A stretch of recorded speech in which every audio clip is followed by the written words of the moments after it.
ઓમ નમો ભગવતે વાસુદેવાય. પ્રિય ભક્તજનો, નારાયણ કવચના પવિત્ર પાઠ કરતા પહેલા આવો આપણે સૌ મળીને ભગવાન શ્રી નારાયણને નમ્ર હૃદયથી પ્રાર્થના કરીએ. પ્રાર્થના. હે જગતના પાલનહાર, હે કરુણા સાગર, ભગવાન શ્રી હરિ, આપના ચરણોમાં કરોડો વંદન. પ્રભુ, મારા પરિવાર પર આપની કૃપા દ્રષ્ટિ રાખજો.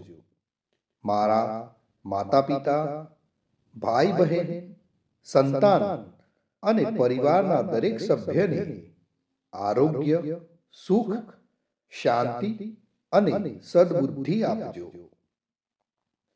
હે નારાયણ ભગવાન, અમારા ઘરમાં પ્રેમ, એકતા અને સમજણનો સદા નિવાસ રહે તેવી કૃપા કરજો.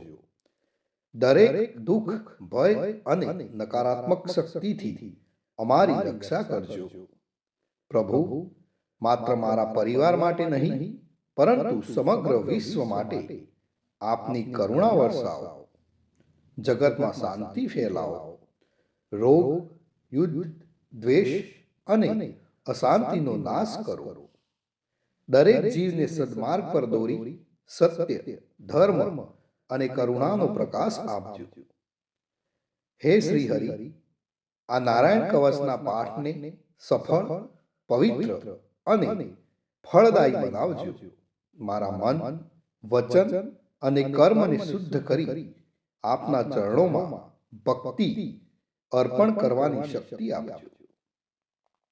હે પ્રભુ, આપની ઈચ્છા જ સર્વોપરી છે. અમને માત્ર આપની શરણમાં રહેવાની બુદ્ધિ અને શક્તિ આપજો. ઓમ નમો નારાયણ. ઓમ નમો ભગવતે વાસુદેવાય. મિત્રો, કોમેન્ટની અંદર જય શ્રી કૃષ્ણ લખવાનું ભૂલશો નહીં. નારાયણ કવચની જો વાત કરીએ મિત્રો, તો શ્રીમદ ભાગવતના છઠ્ઠા સ્કંદના 8મા અધ્યાયમાંથી શ્રી નારાયણ કવચ ત્વષ્ટા ઋષિના પુત્ર વિશ્વરૂપ ઇન્દ્રને કહે છે. વિશ્વરૂપ કહે છે, જ્યારે ભયનો સમય પાસે આવ્યો હોય ત્યારે મનુષ્ય હાથ પગ ધોઈ આચમન કરી ઉત્તર દિશા તરફ મુખ રાખી નારાયણ કવચનો પાઠ કરવો જોઈએ.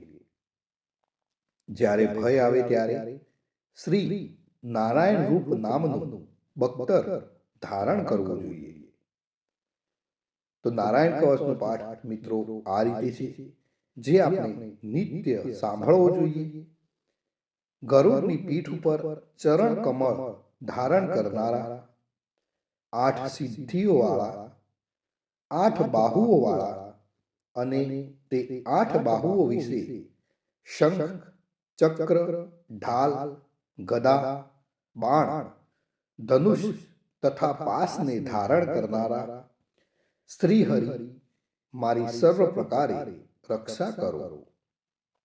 જળમાં મત્સ્ય અવતારધારી ભગવાન જલ તંતુઓથી તથા વરુણના પાસથી મારી રક્ષા કરો. માયાથી બટુક બનેલા વામનજી, સ્થળમાં મારી રક્ષા કરો. શ્રી વિશ્વરૂપ ત્રિવિક્રમ ભગવાન, આકાશમાં મારી રક્ષા કરો. જેના અટ્હાસ્યથી દિશાઓ ગાજી ઉઠી હતી અને ગર્ભિણીઓના ગર્ભ પડી ગયા હતા, તેવા ઋષિ ભગવાન દુર્ગ, વન અને યુદ્ધ ભૂમિમાં મારી રક્ષા કરો. પોતાની દાઢથી પાતાળમાંથી પૃથ્વીનો ઉદ્ધાર કરનારા ભગવાન યજ્ઞ મૂર્તિ વરાહ, માર્ગમાં મારી રક્ષા કરો. પરશુરામ ભગવાન પર્વતોના શિખરોમાં મારી રક્ષા કરો. અને ભરતના મોટા ભાઈ રામ તથા લક્ષ્મણ પ્રવાસમાં અમારી રક્ષા કરો. ઉગ્ર ધર્મ અને પ્રમાદથી નારાયણ ભગવાન મારી રક્ષા કરો. નિંદાથી નર ભગવાન ને યોગ ભ્રષ્ટ થતા યોગેશ્વર દત્તાત્રેય ભગવાન મારી રક્ષા કરો. ત્રણેય ગુણોના સ્વામી ભગવાન કપિલ કર્મબંધનથી મારી રક્ષા કરો. સંત કુમાર કામદેવથી મારી રક્ષા કરો. હયગ્રીવ ભગવાન રસ્તામાંથી જતા અને દેવોને પ્રણામ ન કરવા રૂપી અપરાધમાંથી મારી રક્ષા કરો. હે દેવર્ષિ શ્રેષ્ઠ મુનિ નારદ ભગવાન, ભગવાનની પૂજામાં જે કોઈ વિઘ્ન નડે તેનાથી મારી રક્ષા કરો. અને કૂર્મ અવતાર શ્રી હરિ સર્વ પ્રકારના નરકમાંથી મારી રક્ષા કરો. અયોગ્ય ખોરાકથી ભગવાન ધન્વંતરી મારી રક્ષા કરો. જીતેન્દ્રિય ભગવાન ઋષભદેવ કામ ક્રોધ આદિના ભયમાંથી મારી રક્ષા કરો. યજ્ઞ અવતારધારી ભગવાન લોક અપવાદથી મારી રક્ષા કરો. બલભદ્ર ભગવાન મનુષ્ય તરફથી થનારા ઉપદ્રવોમાંથી મારી રક્ષા કરો. અને ક્રોધાવેશ સર્પ ગણોથી શેષ ભગવાન મારી રક્ષા કરો. ભગવાન વેદવ્યાસ અજ્ઞાનથી મારી રક્ષા કરો. આ પાખંડીઓના ટોળામાંથી ભગવાન બુદ્ધ મારી રક્ષા કરો. ધર્મની રક્ષા કરવા માટે અવતાર લેનાર ભગવાન કલ્કી કાળના મૂળ રૂપ એટલે કે કળિયુગથી મારી રક્ષા કરો. હે કેશવ ભગવાન પ્રભાતમાં ગદાથી મારી રક્ષા કરો. હે વેણુધર ભગવાન ગોવિંદ આ સંકટ કાળમાં મારી રક્ષા કરો. ઉદાત શક્તિ નારાયણ ભગવાન પ્રાહન કાળમાં મારી રક્ષા કરો. અને ચક્રધારી ભગવાન વિષ્ણુ મધ્યાહન કાળમાં મારી રક્ષા કરો. મધુ દૈત્યને મારનારા ઉગ્ર ધનુર્ધારી ભગવાન વિષ્ણુ ત્રીજા પહોરમાં મારી રક્ષા કરો. બ્રહ્મા વિષ્ણુ અને રુદ્ર એ ત્રણ મૂર્તિવાળા ભગવાન માધવ સાય કાળમાં મારી રક્ષા કરો.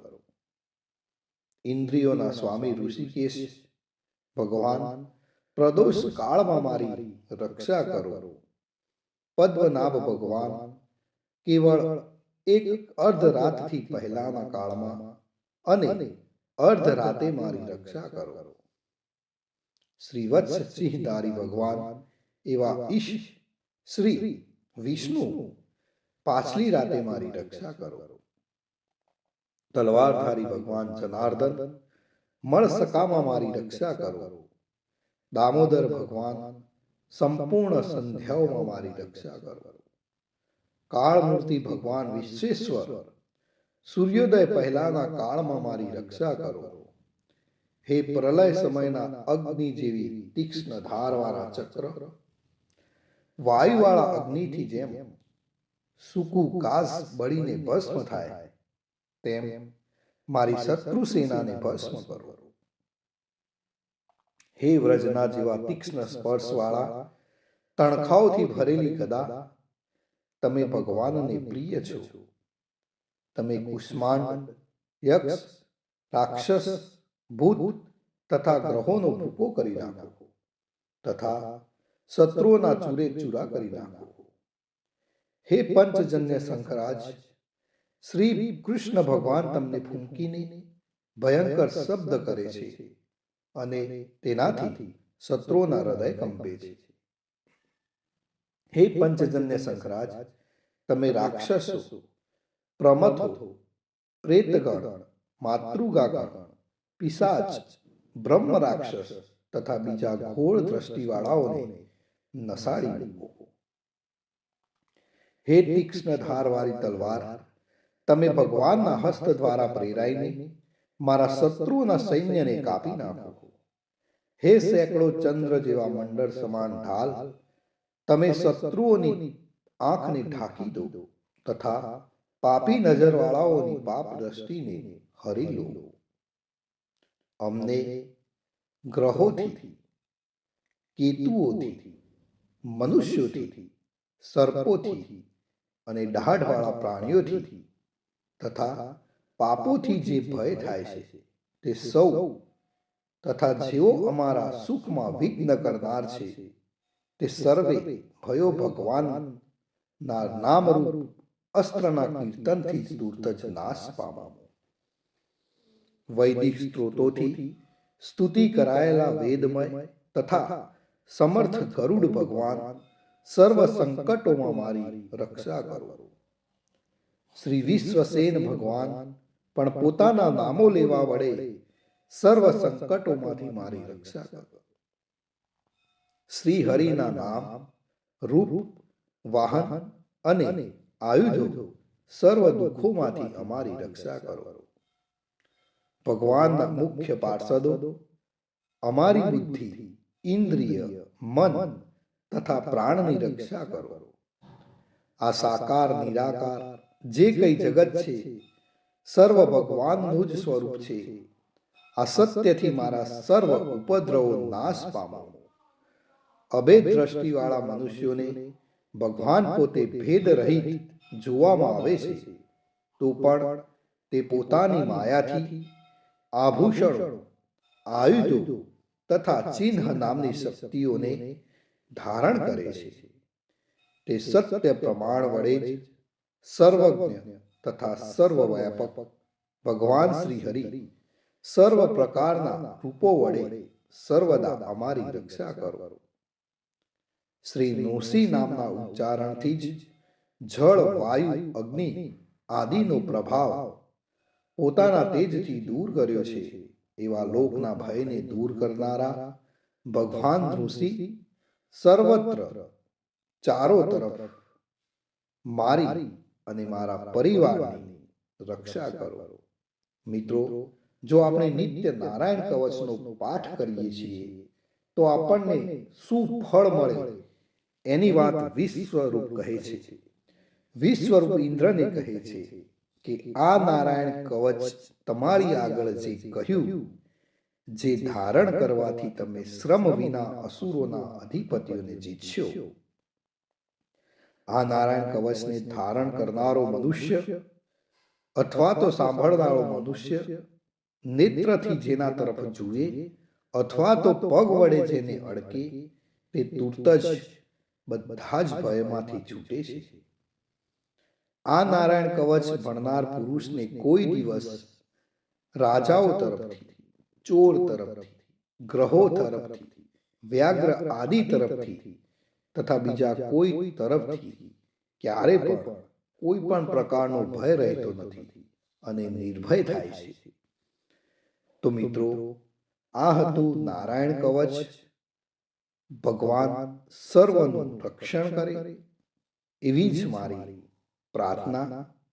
જય શ્રી કૃષ્ણ, જય શ્રી કૃષ્ણ, જય શ્રી કૃષ્ણ. મિત્રો, કોમેન્ટની અંદર જય શ્રી કૃષ્ણ લખવાનું ભૂલશો નહીં. જય શ્રી કૃષ્ણ.